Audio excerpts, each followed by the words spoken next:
Okay, let's get going.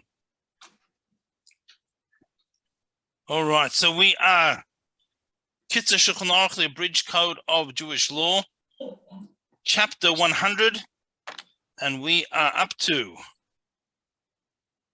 number 9. Tess. Okay, so we said when the Kohen, the priest, gives the priestly blessing, they we had the whole process. Was to face the other way. They turn around the word Kohanim. They say the blessing. Now, once they turn round, Magbihem es yedehem, they raise their hands, neged kisveihem, at shoulder level. They raise their hands shoulder levels. Poishim oisom, and they stretch them out forward. V'cholkim etzboisehem shiyobenehem chamisha avirim, and they spread out their fingers, so there should be 5 spaces between all their fingers. How do they do that? Dahainu, this means bein shnei etzbois, right, between 2 fingers, shnei etzbois, and another 2 fingers. Avi echod is 1 space. Bein shnei etzbois lo gudol, and between the 2 fingers and his thumb, gam avi echod, there's also 1 space. V'chein biyad shniyan, same thing with the second hand. Hari arba avirim, this is 4 spaces. Bein a gudol, and between thumb and thumb, gam kein avi echod, there's also 1 space. So they put the hand like this. So here's 1 space, 2 space, and the same thing goes with the other hand. And then the thumbs join, and between the thumbs is a space. So this comes to 5 gaps, 5 spaces. Okay. So Hari Chamisha Avirim, this is 5 gaps. But Sarach Lasis came, and they need to do this. Why do they do this? Mishum Dechsiv, because it says, and the pasuk says in the verse, it says, Meitzitz min hacharokim Hashem charakim. Right, so it says that he is peering through the lattices, like through lattice, through the gaps. This says in Shir Shirim, and so it's like lattice has these gaps. So Hashem, so to speak, watches the Jewish people through 5 spaces. Now, the sarich l'zayim, you have to be very careful that the tips of the thumbs don't actually touch each other. So the yiskalkel hachalon, right? In other words, you're gonna ruin the gap. Like this window is gonna get ruined. So and they also raise the left hand is raised slightly over the right hand. Sorry, the right hand raised slightly over the left hand. Yeah, good the yomim, al good the small. And so his right thumb is on top a little bit of his left. Version kapayim, they spread out their palms. So their hands are turned a little bit towards the ground, like sort of at an angle. And the back of the hands are facing towards heaven, towards the heavens. So right. They're not holding their hands out in front of them. Yeah, it's at an angle. So much as leaning down like this. Yeah. With one higher. Yeah. And so this, metaphorically, I guess, the Hashem is looking and giving the blessings through these 5 gaps. Right? Because let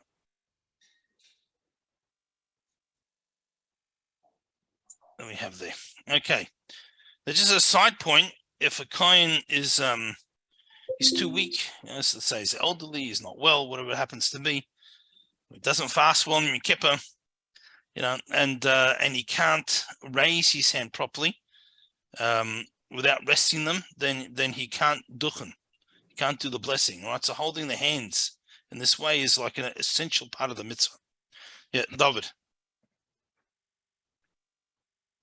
Does the rabbi give lessons every once in a while to the Kohanim so they know how to hold their hands? Because I don't know if a lot of Kohanim know this or they do know it. I don't know. I think what ends up happening, I think every shul is going to be different. In other words, I think generally what you're going to find is that people are going to learn father to son. And in concept, the rabbi will probably only mention if he notices a problem. But if the rabbi's not a kohen, he's got his head under the talus and he's not looking, he may never notice a problem. So maybe there should be more proactive classes on this than there really are. I don't know, amongst themselves, if there's a senior kohen. Yeah, normally, I guess it depends where. I think, the more, the better the background of the people who go to the shul, the more chance, it'll just be automatic. And in places where people don't have stronger background, then I guess Rabbi probably will need to instruct and kind of what to do. It's actually a good point. Good point. Okay, Yud number 10. Now, when the people bless, when the Kohanim bless the people, they shouldn't look around and they shouldn't let their mind stray. But they should be looking down, just like as in the press, right? So they don't want to be distracted. You've got to be paying attention. The people should be paying attention to the bracha. And the faces should face the Kohanim, so they don't look at them. I'm not saying look at them, but the face is in that direction. But they shouldn't actually look at them, right? So staring is forbidden. If we first would just look on a basic halachic level, that staring at them is a problem because it's distracting. You're meant to be paying attention to the words. If you're paying attention to how the Kohen's holding his fingers or not holding his fingers, or what this Kohen's socks are, another Kohen's socks, and maybe they're not even matching socks. It's these kinds of things that distract the person from the blessing. So on a simple level, we don't look because then we will become distracted. On a Kabbalistic level, the power of what's coming through those 5 gaps is overwhelming. It's overwhelming, and it can even cause some type of damage, both spiritually and physically, if a person looks. And so the custom not to look. So in those days, people used to look down. Today we don't put talus over our eyes. Different things. If we have a talus, those. If people don't, they look down. The power of the Shekhinah that's coming through was definitely in the Beis Hamikdash. There's discussion today as to whether outside the Beis Hamikdash is still the issue. So the Zohar says it is. So that's why we don't look. But there are some communities who are not particular. They don't stare, but they might have a peek. Anyway. The Kohanim themselves also shouldn't look at their hands. So, excuse me, Rabbi. Yeah. So they are saying the people that are praying, not the Kohanim, shouldn't look at the Kohanim. Is that what it's? Yeah. So today we generally don't look at all. Right? We avoid looking. No, we still need to face the direction. We can't turn around, because if you put your back to the Kohanim, then it's like you're declining the bracha. he's blessing you and you're facing the other way, like I'm not interested. So we need to be facing that direction. But either we look down. I mean, the general sort of custom today is that most people, they put the talus over their eyes. The talus And down. if you have kids, you bring your kids under your talus. But the ladies aren't wearing talasim, and there might be places where it's where the people don't wear talus till they're married or whatever it is, and so they're not wearing talasim. They don't have a talus to go under. So people look down. They look down at the head's facing forward, but the eyes are looking down. The hardest thing for a person and a Jew to do is just to look down when there's action going on in the front. That's right. That's harder for a child. Yes. Yeah. That's how it goes. But your father says, "Don't look at this." We have all the holy reasons. That's right. And then, as I said, you can't turn your back, and as well as that, you need to be in front of them. So some shuls, the way the seating is, sometimes you have seats along the wall where the ark is, and the Kohanim are standing in front of the ark. So you're actually behind them, not in front of them. So you actually have to move back, right? Actually, so you need to be in front and facing that direction, showing that you're receiving the blessing. Now, but as we said, the Kohanim themselves don't look at their hands. And our custom is to dangle the talus over their faces. The dehem chutz the talus, and the hands stick out of the talus.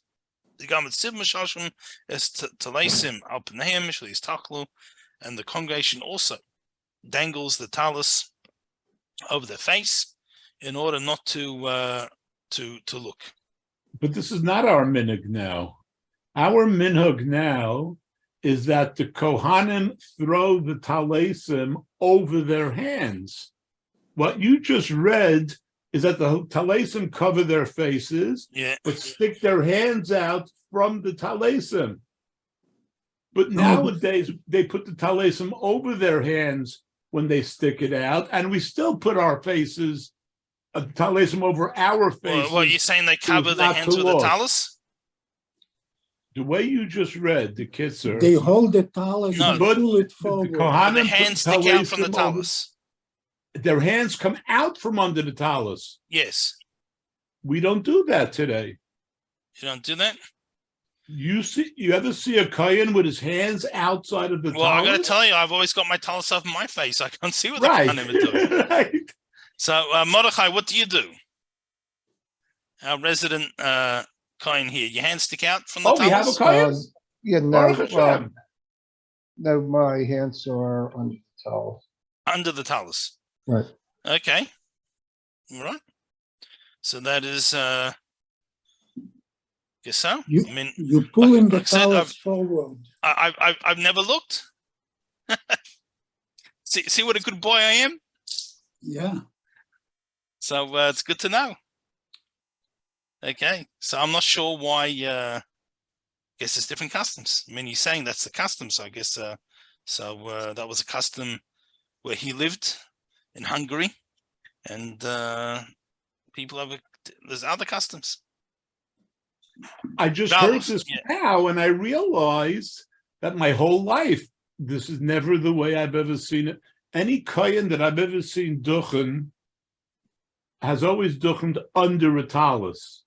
So you see, the hands are standing up, but you don't see the actual fingers.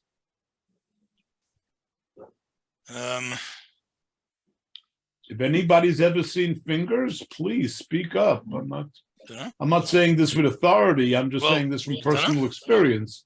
I mean, that's clearly what he says, that the hands are sticking out. And he says that's a custom. I guess that was a custom where he lived. Look at all the pictures of the Kaisel from Chol HaMoed.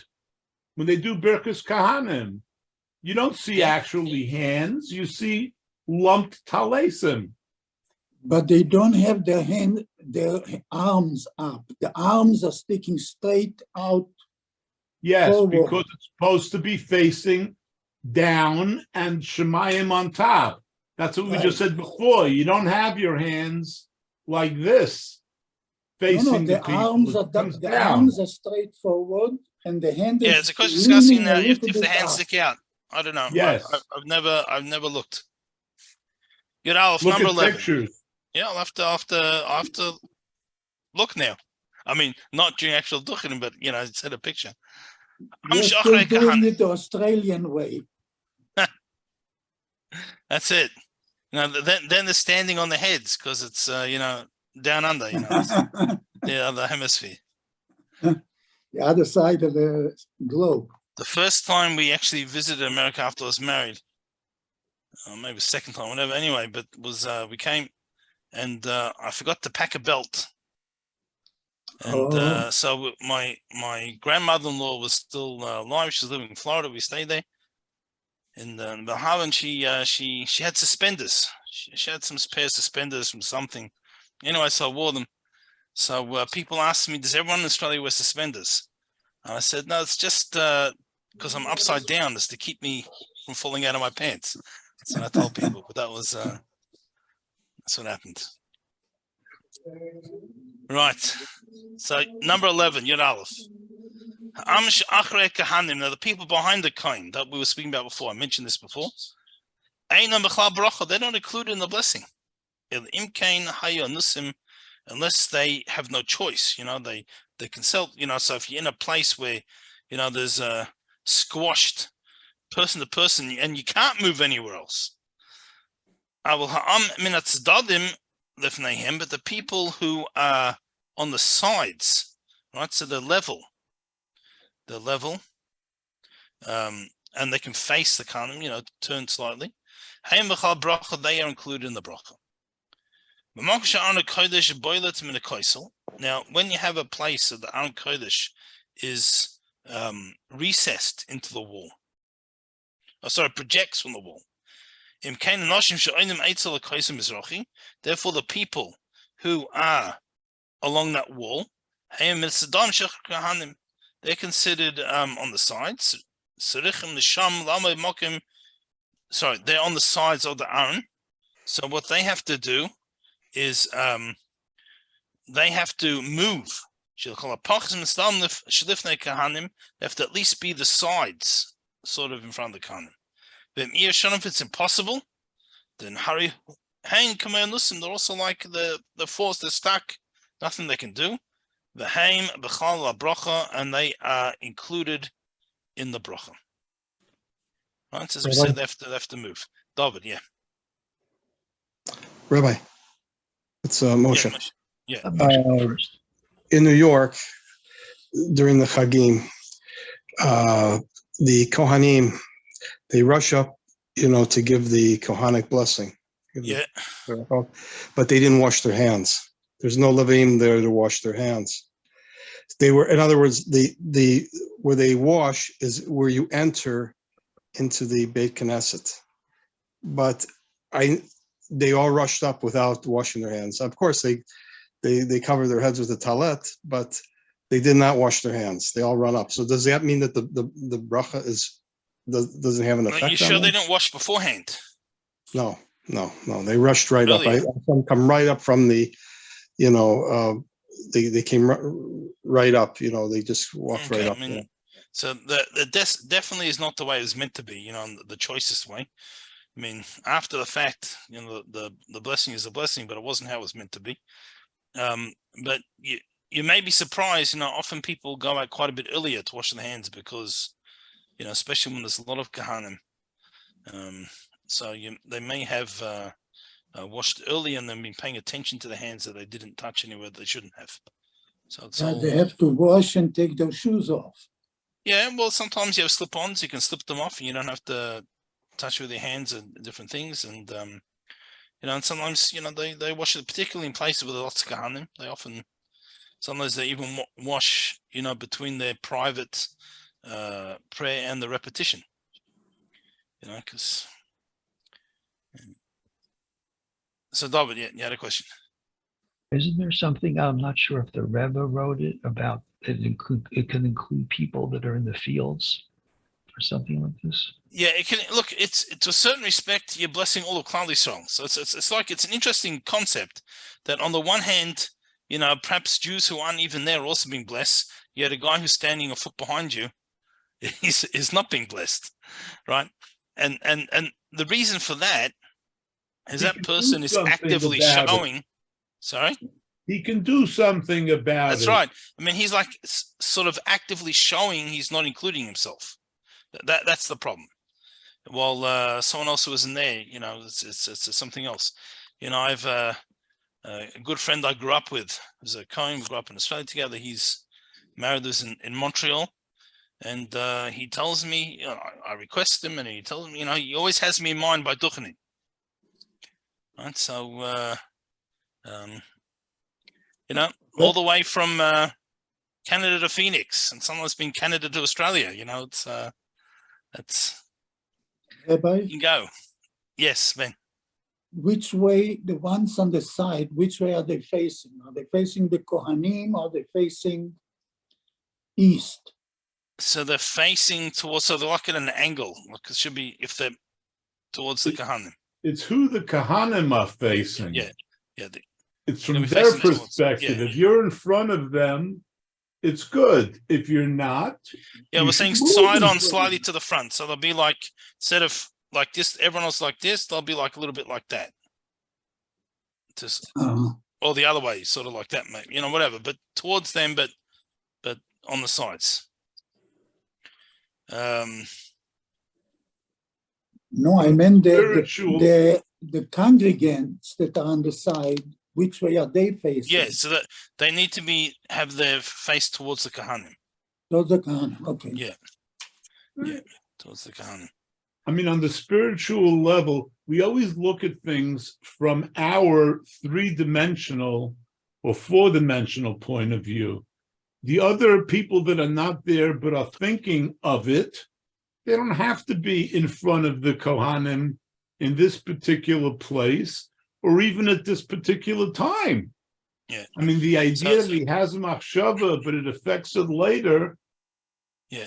So, but like we said, this guy who's in the shul behind, he's actively facing the wrong way. He's like actively showing right. He's inclusive.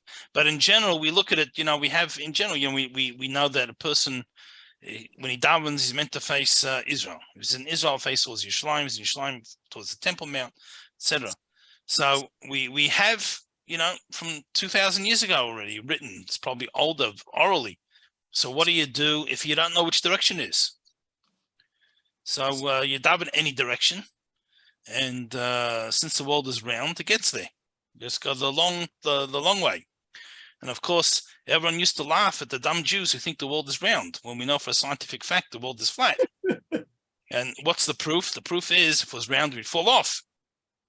And as much as we laughed at that scientific test, I'm sure in 500 years from now, we'll laugh at some of the scientific tests that are done today and taken as state of the art, right? It's only humanity's conceitedness that all of a sudden we think we have the answers.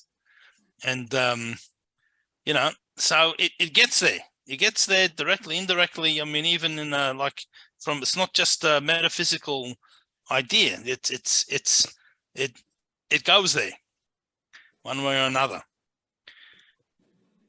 And we ran out of time. I apologize. I was signing on, and it was asking me for a code thing, the verification code, and I'm trying to get on. So I restarted and finally made it. But it's at least you had Robert Smith's good company while I was delayed. So we'll see everyone tomorrow. Continue tomorrow, God willing. Thank you, Rabbi. Thank you, Okay. Rabbi. Time Thank you. flies. Bye-bye, everyone. Thank you, Bye-bye. everyone.